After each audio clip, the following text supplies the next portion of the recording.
அர்லேக்கருடன் தாவேகா தலைவர் விஜய் சந்திப்பு நடத்தி வர்றாரு. அந்த சந்திப்பு தொடங்கிடுச்சுங்கிறத நம்ம செய்தியா பார்த்தோம். You continue thoughts please.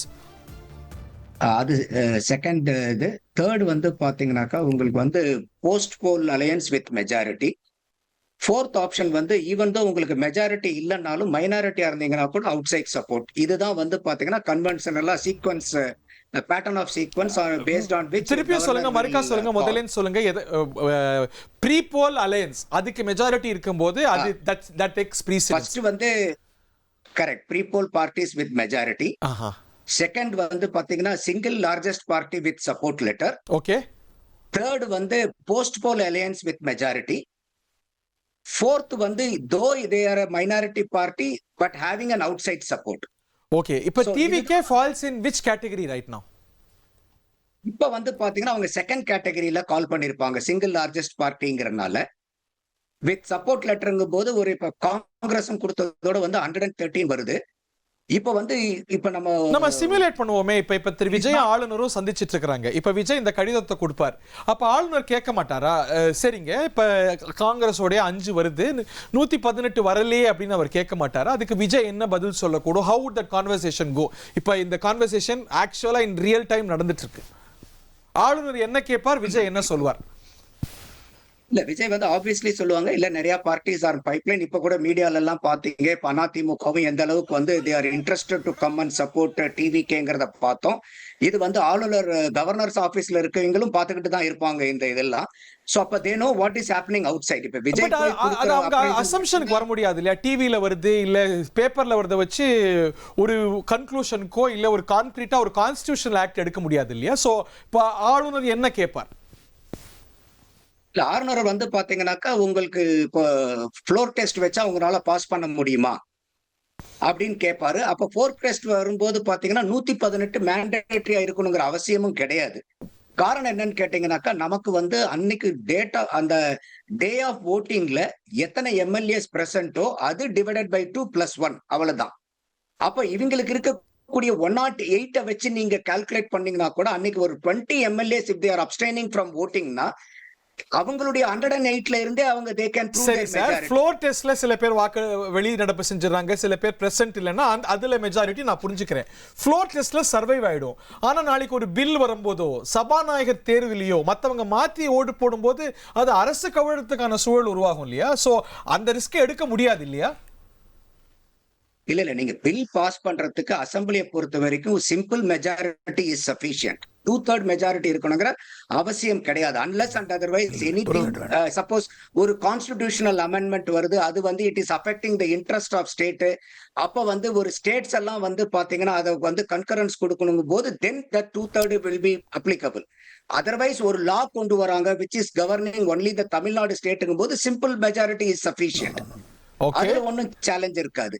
Okay. அப்ப வந்து இது இவங்க போறது வந்து பாத்தீங்கன்னாக்கா இந்த ஒரு பட் அது it is not sustainable, it is an untenable position. நீங்க சொல்றது போல நீங்க தியரிட்டிக்கலா நீங்க சொல்றது எல்லாமே பாசிபிலிட்டி. பெருமாள் மணி சார், நம்பி சார், வெயின்.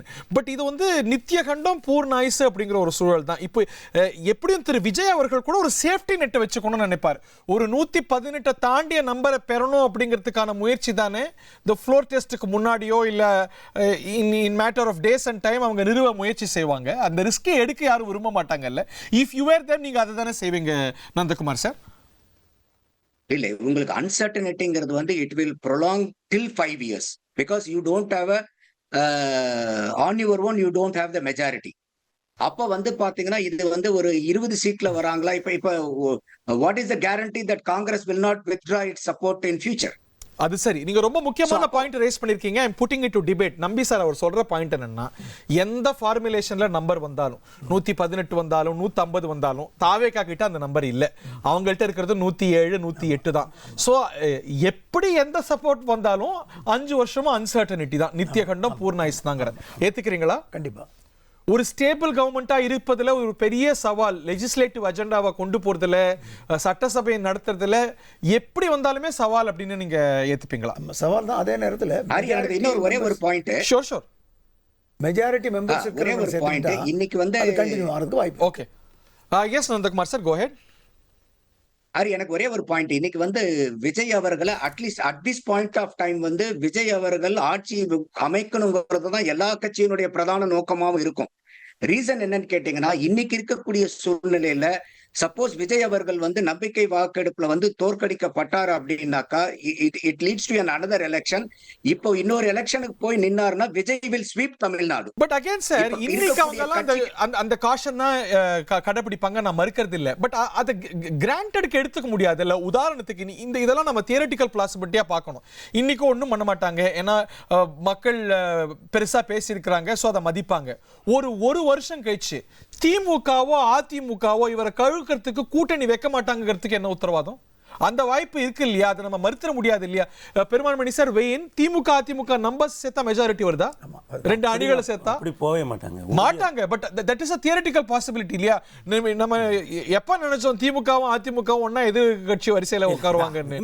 லாலுவும் நிதிஷும் கூட்டு கொடுத்தன நடக்கலையா? அது நடக்கும். ஆனா இந்த இடத்துக்கு அவங்க நிச்சயமா not yet நான் ஒரு வருஷம் கழிச்சு என்ன நடக்கும் நான் எப்படி சொல்றேன் இல்ல. நான் என்ன சொல்றேன்னா, அதுக்காக ஒரு சேஃப்டி நெட்டை இப்பயே தயார் செய்ய வேண்டிய சூழல் இருக்கு இல்ல. இது அதாவது இந்த அரசை பொறுத்தளவுல எந்த பிரச்சனையும் இல்லைங்க. இது வந்து 2017 ஐயா எடப்பாடி வந்தப்போ இந்த மாதிரி பல சந்தேகங்களை வந்து கிளப்பினாங்க. கரெக்ட் உண்மைதான். ஆனா அது வந்துங்க அகில இந்திய அளவுல இந்த ட்ரெண்ட் மாறிடுச்சுங்க. ஆட்சி அதிகாரத்துக்கு வந்தா, ஒரு எலெக்ஷன் வந்தா பெரும்பாலான அரசுகள் 5 வருஷத்தை முடிச்சிருது. இது என்னன்னா, இப்போ எம்எல்ஏ எம்பிக்கள்கிட்டே அந்த கவனம் வந்துருச்சு. நம்ம திரும்ப தேர்தலுக்கு போக முடியாது, மக்கள்கிட்ட போய் நின்று ஜெயிக்க முடியாது. அதெல்லாம் 90களில் அந்த மாதிரி ஒரு ட்ரெண்ட் இருந்தது. அதாவது காங்கிரஸ் விழுந்து பாஜக அகில இந்திய அளவில் எழுந்தது இல்லைங்களா? அந்த காலகட்டத்தில் தான் வெவ்வேறு இடங்கள் நீங்க you are going by trends. இது ஒரு அசாதாரணமான சூழல். நீங்க பெருமாள்மணியோட ஒத்து போறீங்களா, மாறுபடுறீங்களா நந்தகுமார் சார்? இல்ல, பாலிடிக்ஸ்ல வந்து இது நடக்கும் இது நடக்காதுங்கிறதே கிடையாது Hari. Anything can happen in politics and politics is an art of possibilities. எந்த பாசிபிலிட்டிஸையும் ரூல் அவுட் பண்றதுக்கு பொலிட்டிஷியன்ஸ் வந்து தயங்க மாட்டாங்க. இப்ப வந்து மேக்கியவெல்லிக்கள் நிறைந்த உலகம் தான் அரசியல். காந்திக்கள் நிறைந்த உலகம் இல்ல, அன்பார்ச்சுனேட்லி. இப்ப இந்த கட்சி கூட கூட்டணி போக மாட்டாங்க, எல்லாமே சிச்சுவேஷனல் தான். அப்ப வந்து இப்ப பகுஜன் சமாஜ் பார்ட்டியும் அலையன்ஸ் வச்சு நம்ம எதிர்த்து சண்டை போட்டதெல்லாம் பார்த்தோம், காமன் எனிமியை ஃபைட் பண்றது. பட் இந்த at this point of time அந்த சூழ்நிலை இல்லைன்னாலும் இன் ஃபியூச்சர்ல வந்து எனிதிங் கேன் ஹேப்பன். இது நடக்கும் இது நடக்காதுங்கிறத அறுதிட்டு கூறுறதுக்கு நம்மளால முடியவே முடியாது. இது நடக்காது அப்படின்னு சொல்லும்போது திமுக அதிமுக ஒன்னு சேர்ந்து விஜய் எதிர்க்க மாட்டாங்கன்னு மறுக்க முடியாது, அதை வந்து டிஸ்கவுண்ட் பண்ணிட முடியாது. In future, ஆமா, suppose if Vijay is converting into a mammoth power in future, அப்ப வந்து பாத்தீங்கன்னா obviously அந்த the time will bring them together. Perumalmani sir, why not? அதுக்கான வாய்ப்பு இருக்கு இல்லையா? அதை நம்ம நிறைய மாநிலங்கள்ல பார்த்திருக்கோம். லாலுவும் நிதிஷும் ஒன்னு சேருவாங்கன்னா ஒரு காலத்துல சிரிச்சிருப்பாங்க, சேர்ந்தாங்க. அவர் சொல்றது போல எஸ்பியும் பிஎஸ்பியும் ஒன்னு சேருவாங்கன்னா சிரிச்சிருப்பாங்க ஒரு காலத்துல, சேர்ந்தாங்க. ஆம் ஆத்மியும் காங்கிரஸும் ஒன்னு சேர்ந்தாங்க. எல்லா பாசிபிலிட்டியும் நடந்தது தானே பார்ட்டிக்கு இருக்கு. ஆனா நம்ம வந்து ஒரு அரசியல் ஆய்வாளரா, ஒரு பார்வையாளரா வந்து அதுக்கான காலத்தை வந்து நம்மளால வந்து ஓரளவுக்கு கணிக்க முடியணும். 1 week is a long time in politics. இல்ல, அது ரைட் தான். அது பிரிட்டிஷ் பிரதமர் அதை சொன்னாரு, சிங்கிள் டேஸ் லாங் டைம் கூட சொல்லுவாங்க. ஆனா அது வந்து அப்படி இல்லை. ஆனால் தமிழ்நாட்டு அரசியலை நம்ம நெருக்கமா பார்க்குறோம் அப்படிங்கிறது இந்த 5 ஆண்டுகள்ல அப்படியாப்பட்ட ஒரு சூழலுக்கு இந்த 5 ஆண்டுகள் இந்த ஆட்சி இப்போ பரிபூர்ணமா நிலைச்சிரும்னு நினைக்கிறீங்களா? 5 ஆண்டுகள் நம்பி சார், அதுக்கான ஆபத்து இருக்கா? ரொம்ப சேஃபா நடுவில் ஆபத்து இருக்கும், ஆனா தொடரும். 5 ஆண்டுகள் நிறைவு செய்யும். பட் ஆனா நடுவுல ஆபத்துகள் இருக்கு, கண்டிப்பா இருக்கு. அப்போதைக்கு மணி சார் ஒரு முக்கியமான பாயிண்ட் சொன்னார். இதே பேச்சத்தான் நம்ம எடப்பாடி பழனிசாமி முதலமைச்சரான போது சொன்னோம். அப்கோர்ஸ் அதுல அவரோட சாதுரியமும் சேர்ந்து இருக்குங்கிறத பார்க்கிறோம். இப்ப கழுவோம் 18 எம்எல்ஏக்களாக கழுவோம், 11 எம்எல்ஏக்களால கழுவோம்னு. அப்போ அந்த எம்எல்ஏக்கள் ஸ்டெபிலிட்டியை விரும்பினாங்கல்ல. அவர் சொல்ற ஒரு முக்கியமான பாயிண்ட், மக்கள் தலைமைகள் இருக்கலாம், ஆனா இப்ப லெஜிஸ்லேட்டர்ஸா வந்திருக்கிறாங்கல்ல திமுக அதிமுகல, அவங்க அந்த ஸ்டெபிலிட்டி விரும்புவாங்க, அவங்க எம்எல்ஏக்களா தொடர விரும்புவாங்கன்னு.